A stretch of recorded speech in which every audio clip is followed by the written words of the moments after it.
Ég þurfti bara einhvern veginn að gera upp með sjálfa mig bara svona síðasta árið, þú veist, það var svo mikið kjafta í hausnum á mér, þú veist, ég var bara fórnalamb, bara basically, það var bara, þú veist, ég tók enga slagi yfir sjálfa mig, þú veist, ég var bara komin á þann stað að ég var bara eitthvað svona, ég fæ mig bara snikka þess að því á það skilur alltaf og nenni ekki æfingu, ég er svo þreytt, þú veist, ég tók enga slagi, þannig að, þú veist, og svo lærði ég bara, já, ég þarf að taka þessa slagi á hverjum einasta fokki degi, ég var að taka slagin við sig bara í hverju einstu máltíð, skilur og mér langaði svo að setja þetta einmitt í eitthvað svona prógram, skilur af því að þær þurfa, þú veist, tékka sér einhverjum einasta degi til mín, þú veist, tala við mig og eitthvað og setja þetta þannig upp að þetta er svona lítil skref, þú veist, af því að fólk hefur oft bara eitthvað, ég ætla að taka bara allt í gegn og ég ætla bara að breyta öllu, en þú veist, einmitt byrjum bara á því að reyna að borða góða morgunmat, þú veist, byrjum bara á því fyrstu vikuna. Eins og ég segi við stelpurnar, þú veist, ég get alveg verið að segja allt sem þið að gera, en þetta er alltaf undir ykkur komið, þú veist, þetta er alltaf okkar ábyrgð. Nei, það er ekkert einhverjum öðrum að kenna, ég bætti á mig 15 kílóum. Þú veist, það er ekkert einhver læknir sem að bætti á mig 15 kílóum eða, þú veist, það var engin... Eða samfélagið. Já, það var engin maður sem svo vondu að ég bætti á mig 15 kílóum. Þú veist, það er ekki þannig. Þetta er alltaf við sjálf og hausinn okkar, skilurðu. Og, þú veist, ég var alveg komin í hennan pakka bara, þú veist, að, vera bara svona, einmitt, föst í, þú veist, líka út af því að samfélagið var líka svolítið þannig, þú veist, þú veist, jákvæð, líkamsímynd og allt þetta, þú veist, þetta er svo ógeðslega confusing dæmi, þú veist. Það mátt ekki tala óheilbriðan lífstíl eða óheilbriða offitu sem einmitt það. Einmitt. Það var bara, þá var maður einhvern veginn, fordómafullur nasisti, sko, þú veist. Algjörlega. Svolítið búið að snúa öll á hvolf. En samt einhvern veginn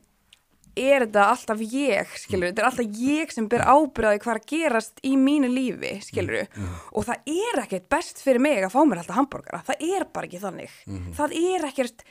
besta í stöðinu, það sem hausinn vill er yfirleitt ekki það besta fyrir þig, sko, þannig að ég kaupi það ekki eitthvað að við fæðumst með aga eða ekki, við þurfum að temja okkur aga og þá þurfum við náttúrulega að byrja að búa til eitthvað svona venjur sem við bara gerum, bara eins og við, þú veist, það er bara vani hjá mér að fara á æfingu, þú veist, það er eiginlega jafn eðlilegt fyrir mig að fara á æfingu og tannbursta mig, skilurðu. Ég sko byrja á eiginlega að upplifa svolítið mikið svona þunglindi og kvíða sem ég bara ræð ekkert við, þú veist, og þú veist, þegar þunglindi nær manni, þá nær það manni, sko, það er alveg þannig, sko. Og hvað ertu gömul þá, þú byrjar að finna þetta? Þetta var svona 2018, þetta var samt svona upp og niður, þú veist, þessi svakalega svona þunglindi og kvíði og þú veist, ég kem náttúrulega frá, þú veist, fjölskyldu þar sem þetta er bara einhvern veginn, þú veist, þetta er ekki til, skilur við. Þú kemur frá íþróttafólki. Já, bara frá A til Ö, skilur við, þetta er bara eitthvað svona, þú veist, þunglindi og kvíði, þú veist, ég bara vissi ekki hvað það væri, sko. Ég var, þú veist, einmitt, sko, afrekskona í CrossFit, þess að bara öfgarnir í allar áttir, sko, afrekskona í CrossFit og svo einhvern veginn hætti ég í CrossFit, þú veist, að því ég var bara að díla við eitthvað svona alls konar og ég hafði ekki lengur crossfiti þá einhvern veginn færiðist lausnin yfir á drykk, þú veist, að drekka og svo mat og svo svona alls konar, þú veist, þú þekkir þetta og það var í raun og veru ekki eins dramatísk og þetta hljómar mögulega, það var ekki fyrir en að ég hætti að drekka, fekk hjálp og þá bara opnaðist bara fyrir svo margt fallegt, að því það var bara, þú veist, þetta var svo mikið að halda mig niðri